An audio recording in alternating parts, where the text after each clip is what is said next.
मग कॉलेजला ॲडमिशन घेऊन फायदा काय?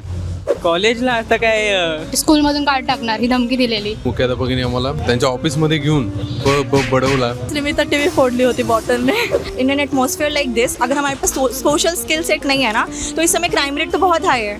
10वीचे पर्सेंटेज कमी होते. तुला विचारणार नाही आता प्रश्न, घाबरली विचारली.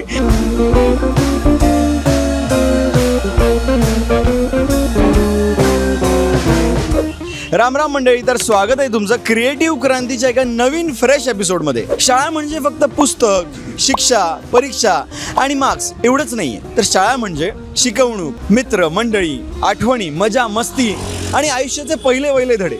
आज तुम्हाला एज्युकेशन सिस्टीम फक्त आयुष्यासाठी घडवते की मार्क्स आणि परीक्षा यांच्या शर्यतीत धावायला लावते? तर एज्युकेशन सिस्टीमबद्दल चांगल्या वाईट बऱ्याच गोष्टी आपण बोलूया आणि काय करायला हवे, काय नको, काय बदल घडायला हवे याच्याबद्दल आपण चर्चा करूया. थोडं सिरियस, थोडं मजेशीर आणि भरपूर आठवणींसोबत.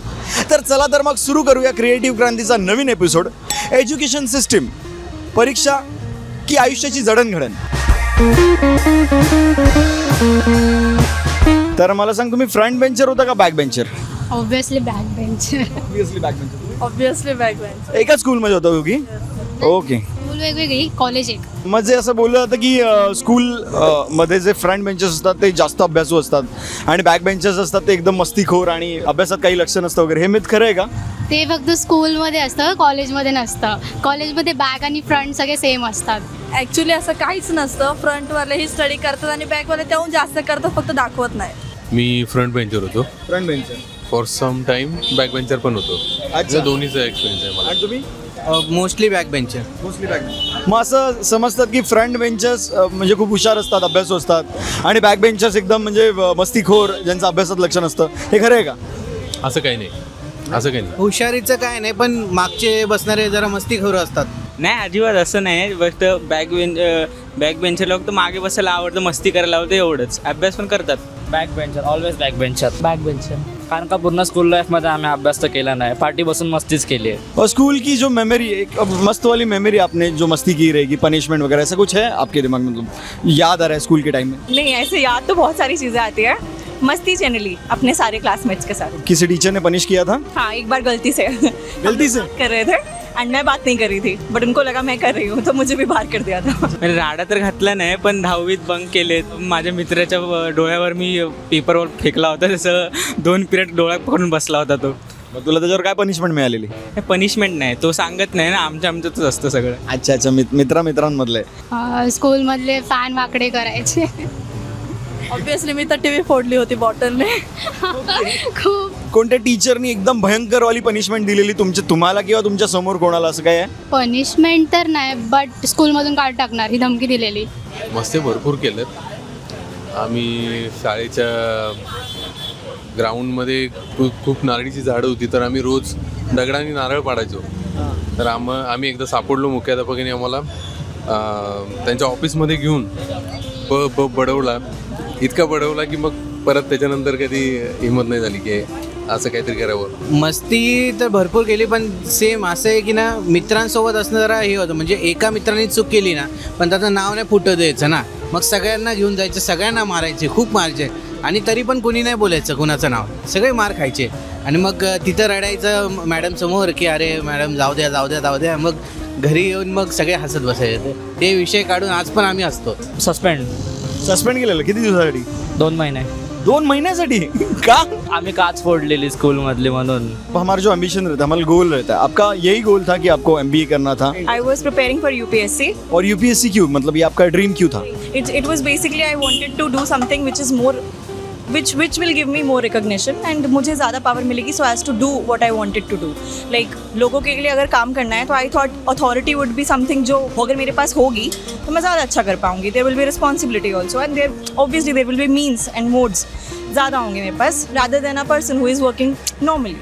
सो गव्हर्नमेंट के साथ ज़्यादा अच्छे से कर सकती थी. मला लॉ करायचं. मग हे तुला शाळेपासून डेव्हलप झालं आता की आत्ता कॉलेजमध्ये आलं? आफ्टर 10 डेव्हलप झाले. हो, आफ्टर 10. हे जर शाळेपासून तुला ऑलरेडी माहिती असतं तर हे तुला जास्त बेनिफिशियल ठरलं असतं? ॲक्च्युली वाटतं, बट कोणी गाईड करणारं नव्हतं. आणि स्कूलमध्ये वगैरे काउन्सिलिंग झालेलं तुमचं?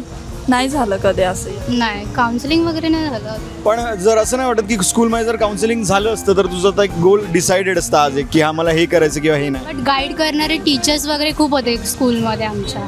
तुला कशात जास्त इंटरेस्ट आहे हे तुला करायचं आहे? ॲक्च्युली असं बघायला गेलं ना मला फॅशन्समध्ये खूप इंटरेस्ट आहे. म्हणजे मॉडलिंग असं मेकअप वगैरे सगळं खूप इंटरेस्ट आहे अशा गोष्टींमध्ये. शाळेत ॲक्च्युली एवढं शिकवलंही गेलं नाही, फक्त असे की ते पानं सरळ हे असं करायला पाहिजे, एकदा वाचल्यासारखं होतं. एक सिलेबसचा पार्ट आहे, कोर्सचा पार्ट आहे म्हणून पर्सनल एज्युकेशन और मूल्यमापन असं असायचं.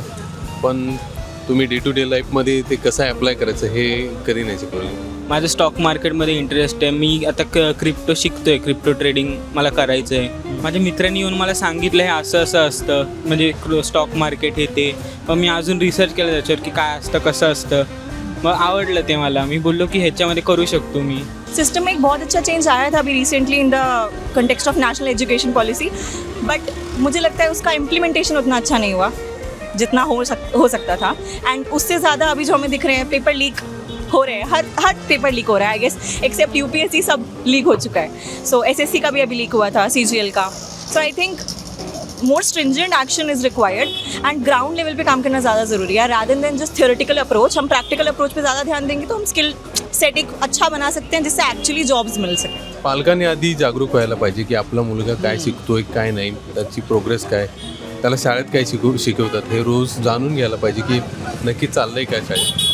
जर काही चुकीचं होत असेल तर त्यांनी तो शाळेत जाऊन जाबसुद्धा विचारला पाहिजे की हे का होतं आहे किंवा हे का होत नाही.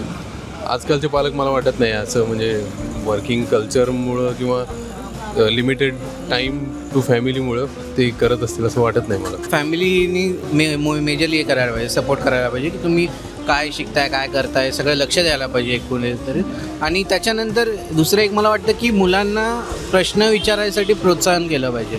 मुलांनी विचारलं पाहिजे की हे असं काय आहे या गोष्टीमध्ये. आता न्यूजमध्ये आपण काही चाललं असेल, आता रिसेंट इथेनॉलचा विषय चालू आहे, तर असं काय आहे का नाही, काय होतं नक्की इथेनॉलचं ब्लेंडिंग वगैरे. हे म्हणजे हे म्हणत नाही एकदम लहान मुलांनी, पण जे आता एक 8वी-10वीचे पोरं आहेत त्यांना ते इव्हेंच्युअली ते पुढे जाऊन वोट करणार आहेत किंवा काय करणार आहेत, तर देशात काय चालू आहे काय नाही त्याच्याबद्दल विचारलं तर पाहिजे ना. तुम्ही असे की जाऊ दे जसं चाललंय तसं चाललंय तर मग नाही होत. जपानमध्ये जॅपनीज एज्युकेशन सिस्टीममध्ये तुम्हाला मुलांना लहानपणापासून साफसफाई शिकवतात, जे त्यांचे टुवर्ड सोसायटी रोल असतात ते शिकवतात, जेवण बनवायला शिकवतात. हे आपल्या इंडियात नाही आहे. हे तुम्हाला म्हणजे मग किती रॉंग आहे? ॲक्च्युली ही सिस्टम असायला पाहिजे, कारण की लहानपणापासून ती आपल्याला डेव्हलप होत जाते. जॅपनीज जेव्हा स्टुडंटला मी ऑब्झर्व केलं त्यांच्यात कॉन्फिडन्स, बोलण्याचे स्किन टॅलेंट अँड ऑल सगळ्याच काही गोष्टी असतात, बट ते आपल्या इथे नाही आहे. पॅरेंट सपोर्ट करतील या कॉन्सेप्टला? ऑब्वियसली नाही करणार because of mindset. To some extent ते आमच्या शाळेमध्ये होतं, कारण माझी शाळा खेडेगावात होती, तर आम्हाला रोज क्लिनिंग वगैरे करायला लावायचे, पण वर्ग खोल्या नाही किंवा जेवण बनवणं किचनमध्ये वगैरे असं काही करायला लावायचं नाही, पण शाळेचा परिसर आम्हाला करायला लावायचे. पण इकडं मला वाटत नाही, म्हणजे सिटीमध्ये असं काही आहे असं मी कधीतरी बघितलेलं नाही किंवा एक्सपिरियन्स नाही केलेला. नाही असे काहीतरी कॅम्प असेल तेव्हाच असायचं, नाही तर वर्षातनं एखाद दिवस काहीतरी असेल तर तेवढंच. बाकी असं रोज हे साफसफाईचं असं काही नव्हतं. जर पोरांना माहितीच नसेल की असं असं करायचं आहे तर त्यांना सांगून काय फायदा पण नाही. जर आधीपासून सांगितलं असतं ना, म्हणजे लाईक फर्स्ट सेकंडपासून, तर त्यांना समजलं असतं की हां असं असं करायचं असतं. म्हणजे आपल्याला आपलं सराउंडिंग साफ ठेवायचं आहे, प्लस स्कूलमध्ये जेवण बनवायचं, तर त्यांना ते आधीपासून आलं असतं. बट जर वर्षांनी जर आपण सांगितलं त्यांना की तुम्ही असं असं करा, क्लिनिंग करा, जेवण बनवा, तर त्यांना नाही समजणार. मग तेच आहे की तो चेंज दुसरी तिसरीपासून आणायला पाहिजे ना. म्हणजे स्टार्टिंगपासून तो चेंज आणला पाहिजे. जर तो आता आपण लहानपणाला दिला, कारण का आता न्यू जनरेशन आहे, जर त्यांना आपण सांगितलं की असं आपण साफसफाई करा, स्कूलमध्ये हेल्प करा, तर ते करू शकतात. जर त्यांना आधीपासून सांगितलं तर 100% पालक तसंच म्हणतील, कारण त्यांना ते आवडत नाही. आजच्या जनरेशनला इवन शिक्षकांनी मुलांना मारलेलं सुद्धा पालकांना परवडत नाही. त्यामुळं आता नाही अलाउड करणार तसं. त्यांना असं म्हणजे फुलासारखं जपायचं आहे पोरांना, थोडं पण स्ट्रेस द्यायला नको आहे. स्वच्छ भारत मिशन की बात कर लें, आज इतना उसको 10 साल हो गए आई गेस चलते हुए. 2014 में उन्होंने लॉन्च किया था. अभी भी आई गेस सेम ही चीज़ें हैं. मुझे कार से फेंकते हुए कचरा दिख ही जाते हैं लोग. But now we have like हम थोड़ा उसको कम कर चुके हैं, लेकिन अभी भी अगर हम वही चीज़ करने लग जाएं, बजाओ ना आप तालियां जब वो फेंक रहे हैं, तो I guess awareness is something, हम जो चीज़ कर रहे हैं उसमें कंसिस्टेंसी अगर रखें ना, तो I guess people can change. तर मित्रांनो, आजच्या चर्चेतून आपल्याला एक गोष्ट नक्की कळली आहे की एज्युकेशन म्हणजे फक्त मार्क्स आणि परीक्षा नाही, तर एक उत्तम एज्युकेशन सिस्टीम ही तुम्हाला विचार करायला भाग पडते, प्रश्न विचारायला शिकवते आणि एकंदरीत एक उत्तम चांगला माणूस समाजात घडवून आणते. आणि ही जर एज्युकेशन सिस्टीम बदलायची असेल तर त्याला फक्त सरकार कारणीभूत नसेल, तर तुम्हाला विद्यार्थ्यांना, पालकांना आणि शिक्षकांनाही तेवढीच मेहनत घ्यावी लागेल. आणि जर तुम्हाला आजचा एपिसोड आवडला असेल तर लाईक करा, शेअर करा आणि क्रिएटिव्ह क्रांतीच्या यूट्यूब चॅनलला सबस्क्राईब करायला विसरू नका.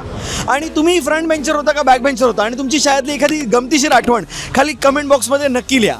आणि तुम्हाला पुढच्या एपिसोडमध्ये काय समाजाला विचारायचं आहे हेही आमच्यापर्यंत पोचवा, DM करा किंवा कमेंट बॉक्समध्ये आम्हाला सजेस्ट करू शकता. आणि तोपर्यंत विचार करत राहा आणि चर्चा करत राहा, कारण की प्रत्येक विचारातून आणि प्रत्येक चर्चेतून एक नवीन क्रांती घडते. तोपर्यंत राम राम.